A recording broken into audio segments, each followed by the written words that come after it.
Thank you so much. Hi, everyone. I hope everyone can hear me okay. I am so sorry that I cannot be there. I blame United Airlines. There was a bunch of flight issues and there was no way I was going to be able to make it up there in time. So I hope everyone is enjoying the gem of our state, Sedona. And I am delighted to present to you the updates from the non-colorectal, or what is the GPH track now, from ASCO. And honestly, there was a lot that happened at the annual meeting. And so 20 minutes, it was hard to pick. So please know that this is not an exhaustive list of the fantastic science that came out of the meeting.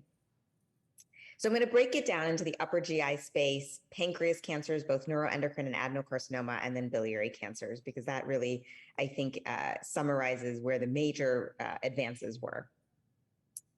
So we'll start with DANTE. DANTE was an upper GI study that basically was evaluating perioperative atezolizumab. So can we bring immunotherapy into combination chemotherapy, the FLOT approach that we use in perioperative approaches for esophagogastric adenocarcinoma? This was the interim results. These are not the final analysis. This study basically looked at adenocarcinoma of the stomach and GE junction in patients who were operable. The stratification factors are listed there, and they were randomized 1-to-1 to receive FLOT with atezo, followed by surgery, followed by FLOT with atezo again, and then maintenance atezo versus the standard perioperative FLOT. At this point of the presentation, the primary endpoint was not presented, which is progression-free survival or disease-free survival. So this analysis basically looked at rate of pathologic complete and subtotal regression according to Becker criteria, the R0 resection rate and the pathologic staging, and then the surgical mortality and morbidity.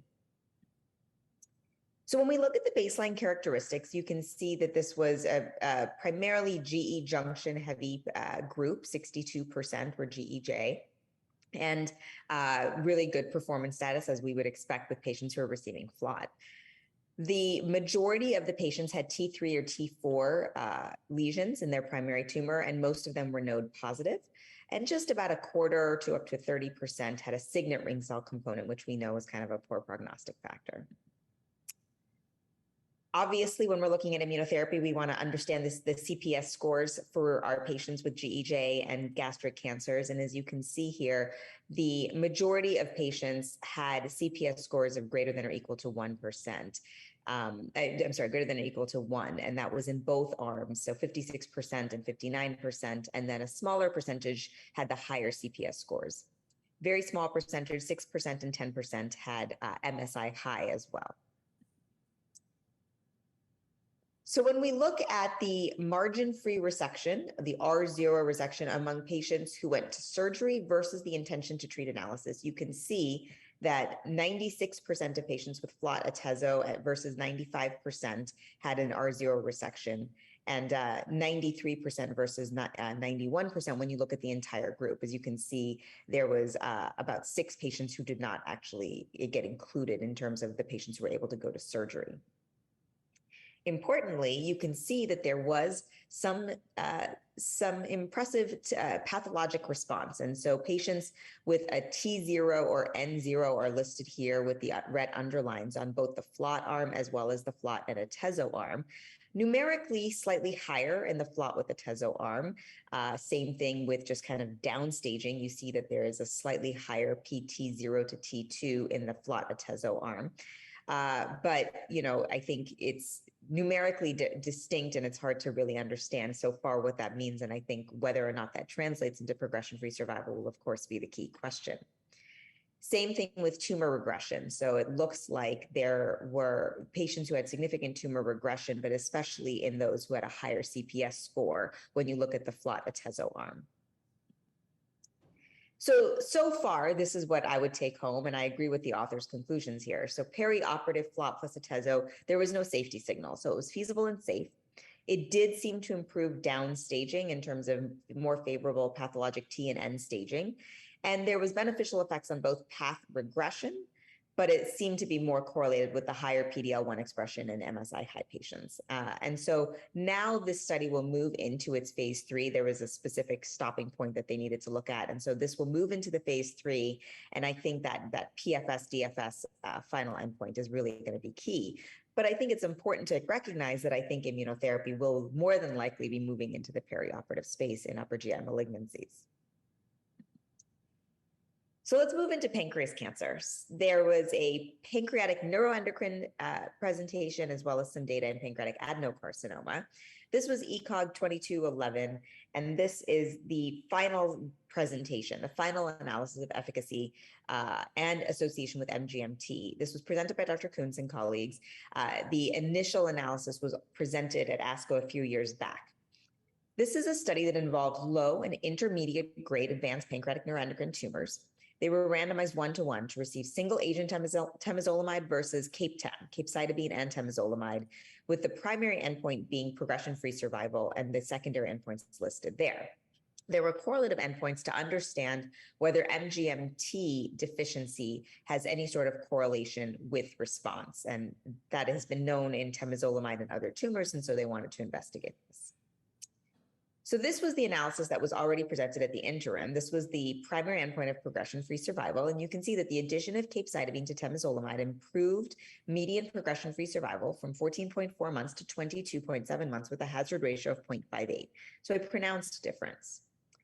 Now, overall survival trended towards improvement, but did not reach statistical significance in this final analysis. So numerically improved, 58.7 months versus 53.8 months, but as you can see, hazard ratio of 0.82.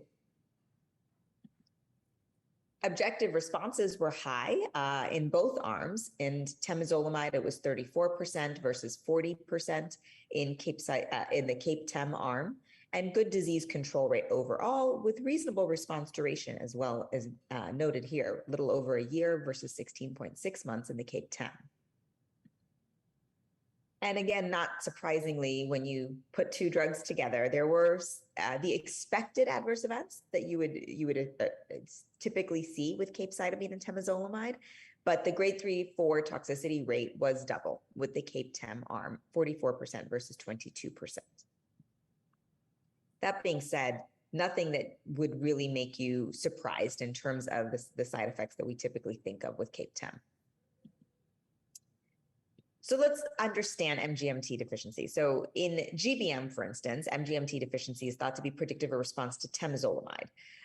And so it was not really known whether or not this was a predictive tool in pancreatic neuroendocrine tumors.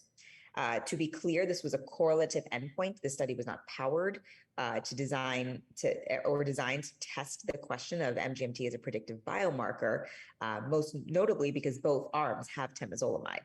But basically what Dr. Kuntz and colleagues looked at was the presence of MGMT deficiency and whether or not there was an association with response and survival. And this is by far the largest collection that we have of patients to look at that. MGMT deficiency is known as either having low IHC or positive promoter methylation. There's two different ways for testing for it. So here you can see on the MGMT deficient arm that there was an association with response. So people with response had low MGMT and positive promoter methylation. So there was clearly a correlation here with an odds ratio that is highly statistically significant. And there was a trend in terms of MGMT deficiency and an association with both progression-free survival and overall survival. And you see that here. This is the left curve is PFS, the right one is overall survival. And you can see the high and low in terms of MGMT by IHC listed in the blue and with temozolomide and CAPE-TEM in yellow. And again, you can see that there is clearly a trend in terms of improved median overall survival and progression-free survival. It's not even reached in CAPE-TEM low MGMT deficient patients, and clearly a higher progression-free survival in that patient population, suggesting that this could be something that could be used as a predictive biomarker, the presence of MGMT deficiency. So the conclusions that we can draw from ECOG 2211, CAPE-TEM clearly shows a significant improvement in progression-free survival. It hit its primary endpoint compared to TEM alone. There is a clinically meaningful trend toward improved overall survival with a 5-month difference, but I think it's important to recognize that it did not reach statistical significance. Response rate is notable, but it's in both arms that we see that. And the combination of CAPE-TEM really could be considered as a standard treatment for patients with advanced pancreatic neuroendocrine tumors. And I think since her initial presentation with the interim analysis has really been thought of as a reasonable comparator arm for studies. Now, out of this most updated analysis, I think we can see that MGMT deficiency seems to be associated with response to temozolomide, and there are trends of MGMT deficiency associated with survival, both progression-free survival and overall survival, suggesting that MGMT could be predictive, but we really need to understand that better. I don't think it's a great idea to go ahead and start using this as a predictive biomarker yet. So let's move on to pancreatic adenocarcinoma. There's been a lot going on in pancreas. There's a lot of work happening in the localized pancreas cancer space as well as in the metastatic space. This was the CONCO-7 study. This was the first analysis of this randomized phase 3 trial that basically looks at induction chemo followed by chemoradiation versus chemo alone in patients who are inoperable, locally advanced.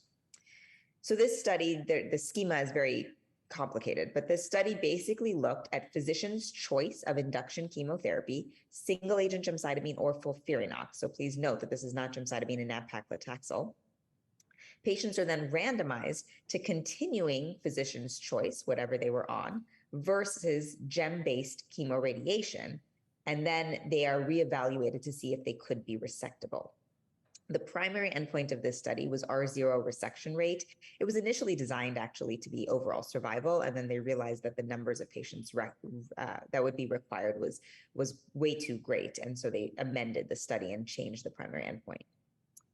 Here you can see the patients. The patients had pretty advanced T-stage. Most of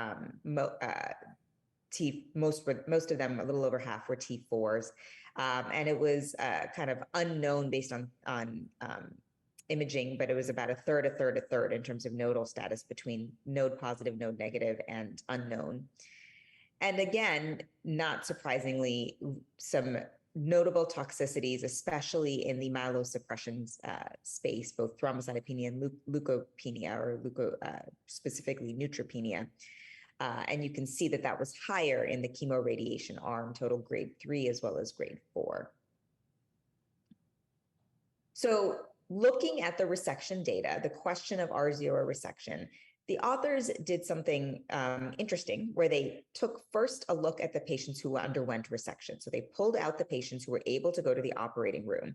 And here you can see that there was a higher R0 resection rate, 69% versus 50% in the chemoradiation arm, and a higher R1 resection rate in the chemotherapy alone arm.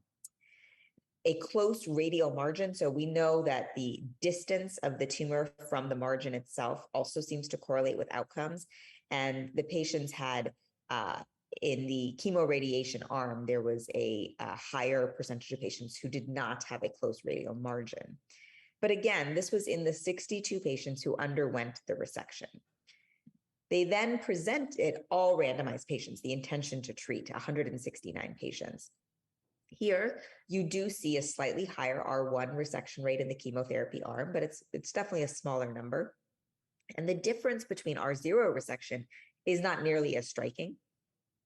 The radial margin being negative, again, did seem to favor the chemoradiation arm.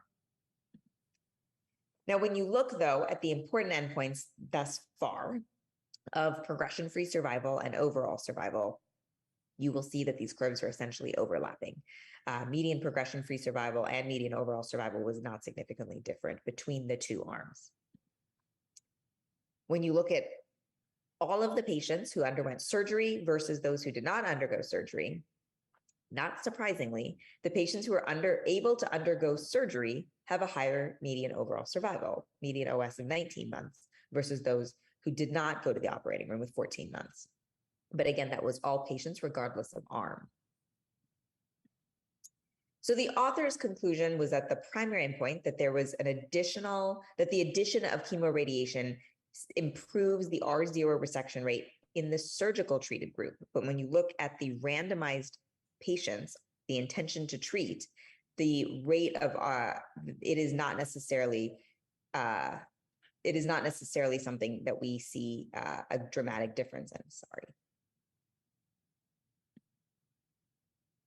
Most importantly, I think, is that the authors felt that the use of induction chemo followed by chemoradiation and surgery was feasible, but I really think that, in my opinion, survival outcomes are really what matters, and we have yet to see that benefit. So I'm just going to fly through the sequence trial. This was a question of looking at metastatic patients randomized to receive gemcitabine and nab-paclitaxel as we know it, versus kind of an alternating schedule of gem, nab-paclitaxel, and FOLFOX, so kind of skipping back and forth, essentially. And in these patients, there was a group of patients who were primarily liver metastases, is the majority of the patients. And you can see here that the response rates, overall response rate was slightly higher, close to 40% in the alternating regimen versus 20% in the nab-paclitaxel and gem arm. And time to progression was also significantly improved from 5.3 months to 9.3 months. Same with progression-free survival with a hazard ratio of 0.516. And overall survival also, hazard ratio of 0.676, improvement from 9.7 months to 13.2 months. I will point out that these are, nab-paclitaxel median overall survival is slightly better than what we see in some of the older data with nab-paclitaxel as well. But this was the primary endpoint, 12-month overall survival rate. And here again, you can see that the 12-month OS rate was 55.3% versus 35.4%, suggesting that this alternating regimen could be of benefit. Given that it had a manageable safety profile, but there was higher all-grade neurologic events and grade 3 neutropenia and thrombocytopenia, I think we need to kind of take caution with this. The efficacy outcomes absolutely look exciting. To me, the question is how do we integrate this and how do we minimize, especially the neurotoxicity and some of the other cytopenia issues? And then the last trial in the pancreas space was really the nimatuzumab with gemcitabine in KRAS wild-type patients. This was the notable study. This was in patients who had KRAS wild-type, which we know is a small percentage of pancreas patients, but an important percentage.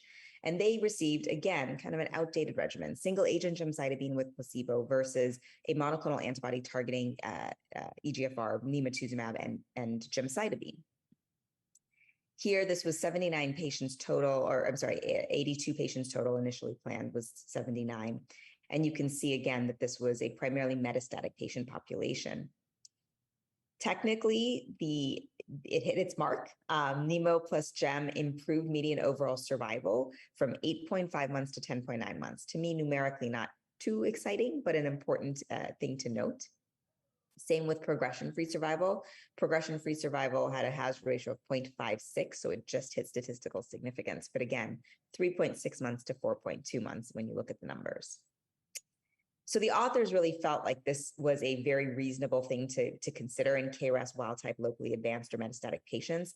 My editorial on this is simply that this is an outdated regimen of single-agent gemcitabine, and I think we need to understand what nimatuzumab can do using regimens that we are actively using currently in this treatment of advanced pancreas cancer.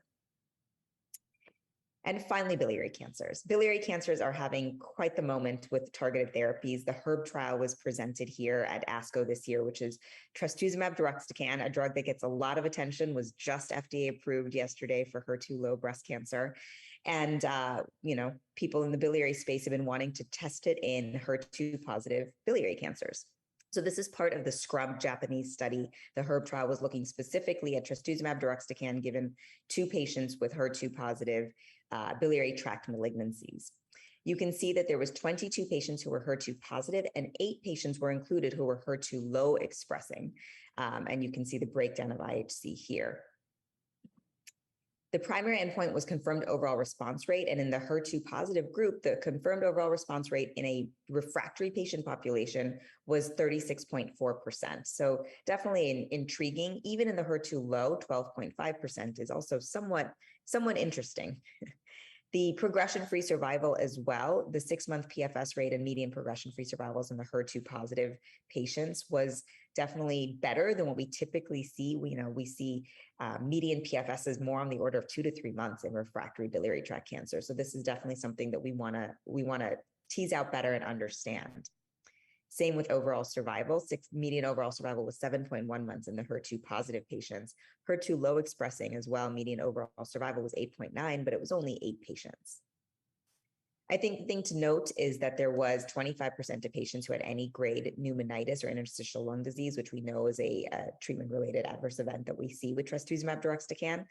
Part of me wonders if some of this is related to the prior gemcitabine that patients get, which can also increase their risk of pneumonitis, but I think we need to pay attention to that in this patient population in particular. So I think, traz deruxtecan has some promising activity, and I totally agree that there's signals of efficacy in the HER2 positive for sure, and we need to probably better understand the HER2 low patients. And then last but not least was the Phoenix trial. This was futibatinib. This was looking at oral FGFR inhibitor in intrahepatic cholangiocarcinoma patients who had an FGFR2 fusion or gene rearrangement.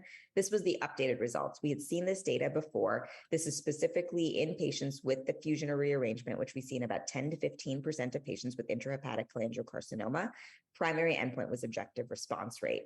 This had 103 patients, and as you can see, refractory patient population. And this is the final overall response rate, 41.7%. Some of the other FGFR inhibitors are in the 25 to 35% range. So this is kind of exciting. And, we're trying to understand what the differences are between futibatinib versus some of the other ones that are already FDA approved.